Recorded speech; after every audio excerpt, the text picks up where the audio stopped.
It is a pretty stormy start to the day, though. We definitely have the environment that we're getting this disturbance this morning, and we're starting to see some showers and storms kind of blossom up. You can see off in the distance kind of those rain shafts, and we're going to continue to keep that the chance for some showers and storms through the morning. But by the afternoon, that's when we switch gears to the heat and the humidity that is really going to build. So again, impact's going to be all day. That high heat and humidity is the thing we're worried about. And again, this is going to be through Monday as well.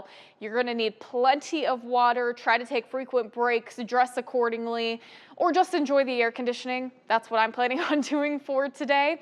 Again, we have a heat advisory in place for all our hometowns. Feels like temperatures all across the area expected to reach 100 up to 105 throughout the afternoon. And again, this is in place until 9 p.m. So it's going to stay hot and humid through the evening hours. Here is a look again at looking at 4 p.m., kind of where we start to get the hottest time of the day, where we see those widespread 100 values across the board. But even heading into Monday, we could see it get a little worse for us. The humidity might ramp up a little bit more for us with the heat, and that means we could have some widespread heat index values up to 105, maybe even nearing 110. When we get close to 110, we see heat warnings begin to get placed. So for sure, we'll see another heat advisory tomorrow. We'll definitely keep a close eye out on if we get any of those heat warnings as well. Right now, temperatures 76 degrees here in the Quad Cities. Dew point temperatures sitting in the low 70s. So again, this is the perfect environment that if we get a disturbance, it blossoms all these showers and storms. And that's exactly what we're seeing this morning. A couple lightning strikes being picked up near the metro area. A nice cluster off to our north, especially north of Highway 30. A couple more just to the east of Cedar Rapids and just now pushing from Ottumwa into the Mount Pleasant area as well. So we'll continue to keep these chances on the board through the morning. Really enjoy it because you might get a little bit of a brief cool down, but it's not going to help us out at all in the afternoon, as we do see lots of drying conditions behind this line, and that's going to bring in some sunshine and the heat.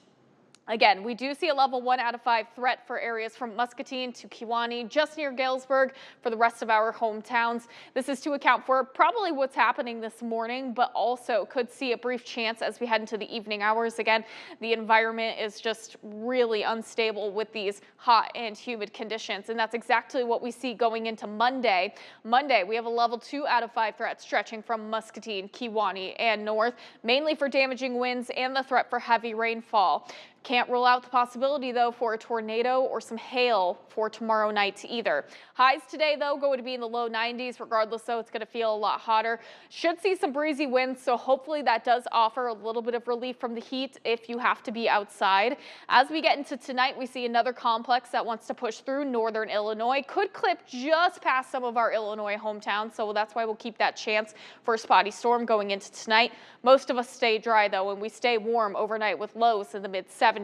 Heading into Monday, though, we still keep the heat and humidity around, but could see another cluster of showers and storms tomorrow morning that kind of move past some of our northern hometowns.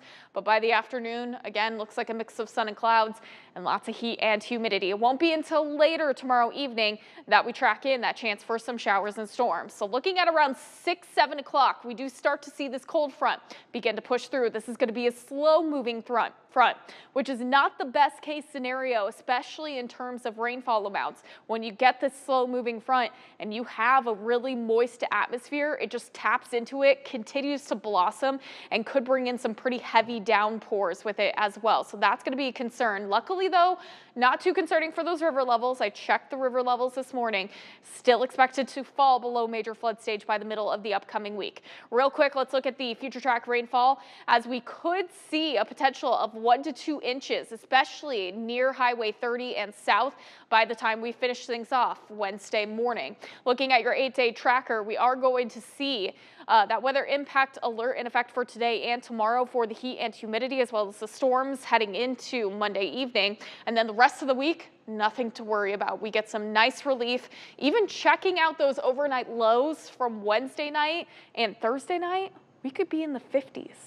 No kidding. Oh, yeah. Wow, after what we're seeing right now, yeah, that's going to feel real nice. Yes. But, all right.